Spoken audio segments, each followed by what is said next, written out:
Fellow Scout from San Francisco, California. Last year, I sold over $26,000 in popcorn.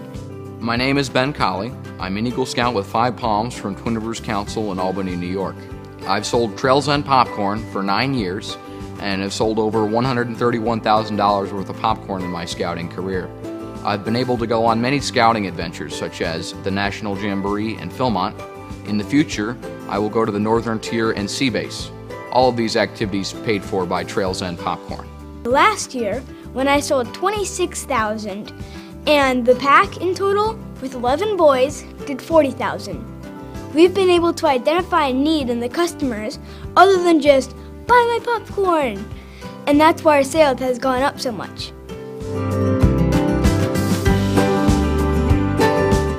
When you ask a customer to support you by buying Trails End popcorn, you want them to buy the popcorn, but what you're really asking them is to support you and support scouting. As a general rule, I think people would like to support scouting and help out scouts. The popcorn is just a thank you when they do. You don't want to focus on the price of the popcorn, but the fact that their donation is really supporting scouting. Well, I never ever tell the customers the price up front because a lot of the time, people don't want to get $20 popcorn just for the popcorn. They want to help out the community through scouting by getting the popcorn. For me, it's really important to set a goal when you're selling popcorn because your goal is actually incorporated into your speech. How are you going to tell the customers what you're going to do with the money if you don't even know that answer? I write down my goals and hang them up in my room.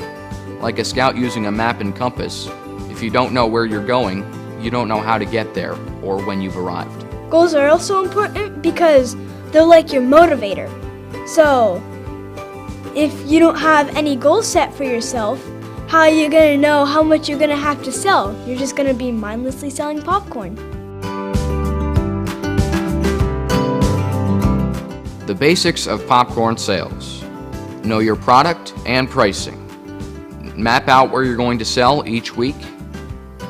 Be enthusiastic, not to mention wear your uniform and rehearse what you're going to say to the customer.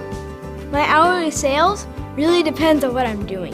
If I'm doing just door-to-door, then I only make around $50 to $150 an hour. The hard part for door-to-door is catching people when they're home. So what me and my dad have done is we go to where the people are during the day, the businesses where they work. So when we go to businesses, we're now making $400 to $800 an hour instead of just the $100 an hour. To save time and be more productive, I sell in high-density areas primarily to businesses where there's always an owner or manager on duty who can make a decision. Even though I sell every day of the week, the end of the week is more lucrative because it's closer to payday and people are more willing to support scouting. Another strategy I use is after 5, when most conventional businesses close, I go to restaurants to sell to the owners, employees, and even patrons. Sometimes I set up show and sells in front of stores in high traffic areas. I both sell popcorn and collect military donations. Another good place to do show and sale is by the amusement parks and the sport areas. There's one spot in San Francisco where I've made my hourly record of $1,000 an hour because it's right next to the business area where everybody goes after work and everybody's walking off the rapid transit stations to their downtown apartments, and people are coming to AT&T Park for the Giants games.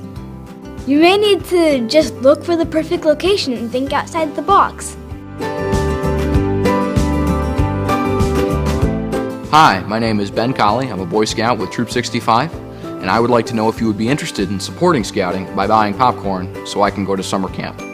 This works for me because I've introduced myself in scouting, I've asked for the customer support through popcorn, and I've explained why I'm selling and expressed a goal. But when you do show and sale, you never want an empty table. You want your table to be completely full. You don't necessarily have to have product with you all the time. You just need an order form with you. For me, I only need product when I go to do show and sale.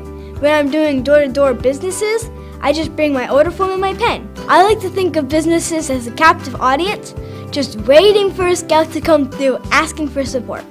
The key part of this strategy is talking to the owner or manager. Normally, most businesses don't really want anybody walking around their office talking to people about buying stuff. In order to improve my record keeping and inventory control, I wrote an app for my tablet and went paperless a couple of years ago. I also laminated my order form for a more professional look.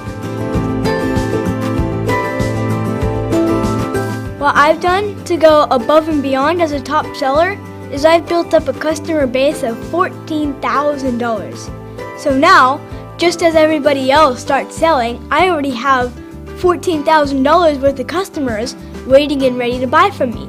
They already know what they want and they already know I'm coming back.